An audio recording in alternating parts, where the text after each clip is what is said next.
গোবর এবং কেঁচো। গোবর হচ্ছে মূল উপাদান আর কেঁচো হচ্ছে শ্রমিক। কেঁচোর মাধ্যমে করা হয়। আচ্ছা, গোবর হলো এর কাঁচামাল। জি, গোবর কাঁচামাল। উৎপাদনের কাজটা করে কে? শ্রমিক। কেঁচো, হ্যাঁ, কেঁচো শ্রমিক। জি। কেঁচোর কি বেতন টেতন দেওয়া লাগে নাকি? কেঁচো বেতন দেওয়া লাগে না, কিন্তু খাবার দেওয়া লাগে এবং কেঁচো কেনার সময় কিছু খরচ করা লাগে।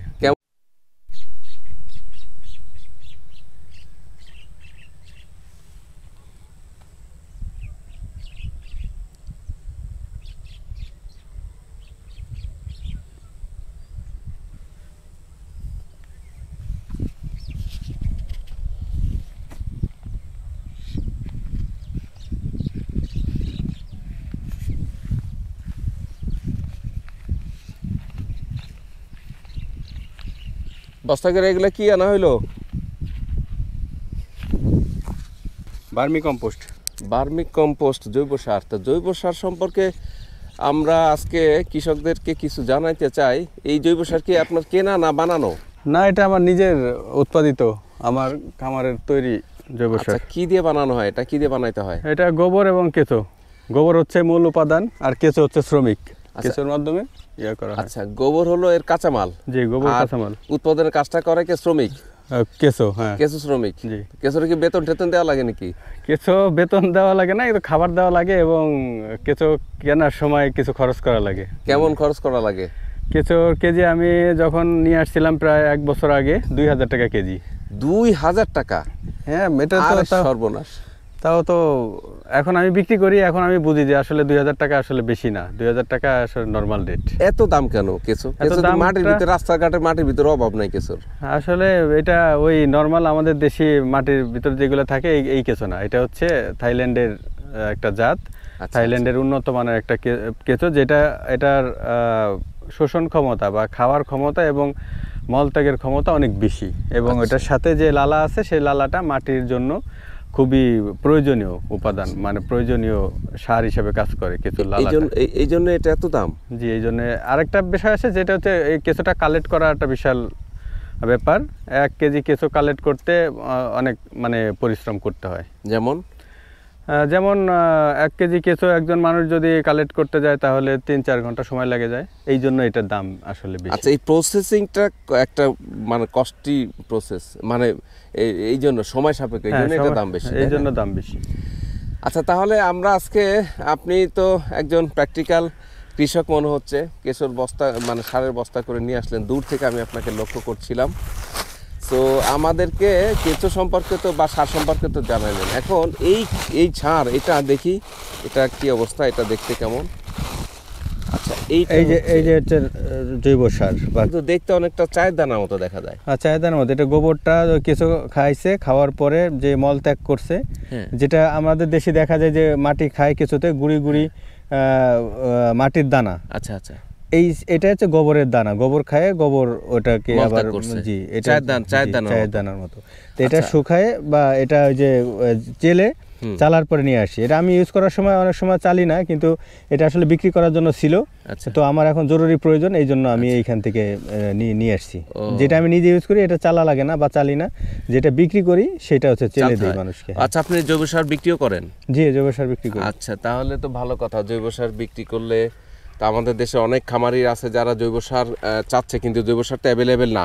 তো সেক্ষেত্রে আপনার নাম্বারটা একটু বলে দেন দেখি, যারা নিতে চায় তারা যাতে আপনার থেকে সার নিতে পারে।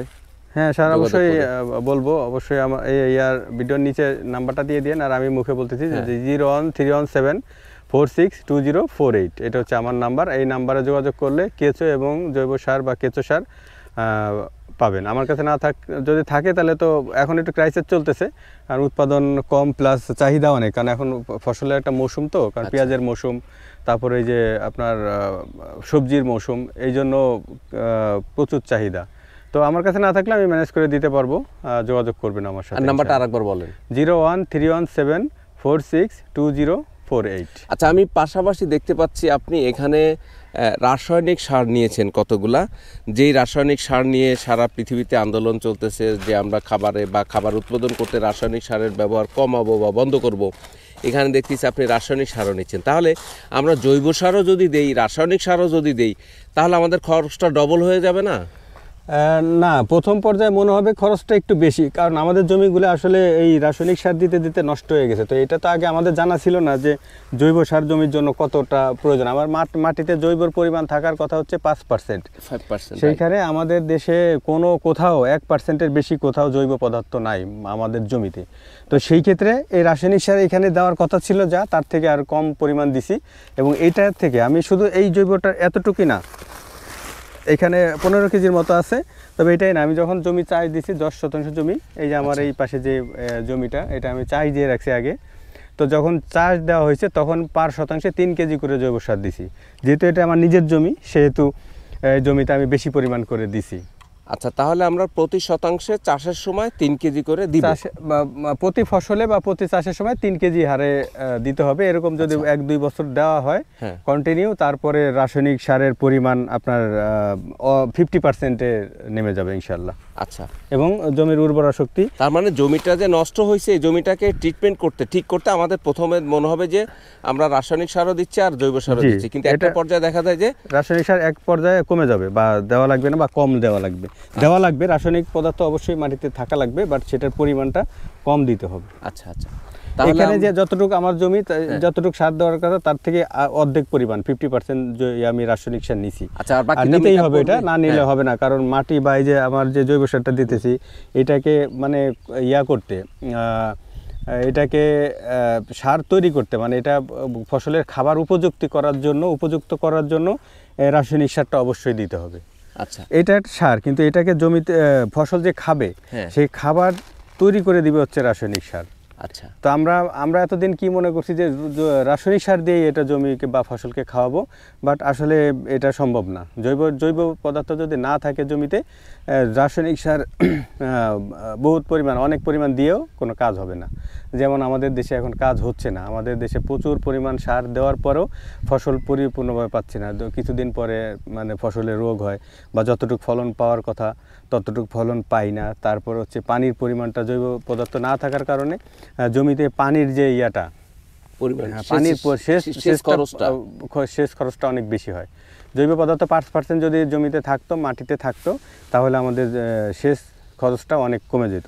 তো আমি এখন এই রাসায়নিক সারের সাথে জৈব সারটা মিক্স করে আমি জমিতে প্রয়োগ করব। আচ্ছা, তো যেহেতু চাষের সময় দেওয়া হয়েছে জৈব সারটা পার শতাংশে 3 কেজি, সেহেতু এখন এই জৈব সারের পরিমাণটা কম দিব।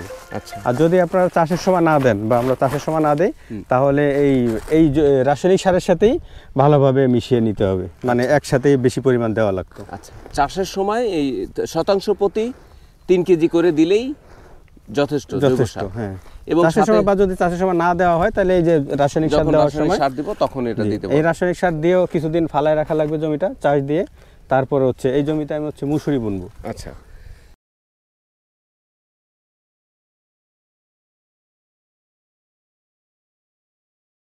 এটা ভালোভাবে মিক্স করে নিতে হবে, যাতে সব জায়গায় জমির সম্পূর্ণ মাটিতে যেন সবভাবে সুন্দরভাবে পায়।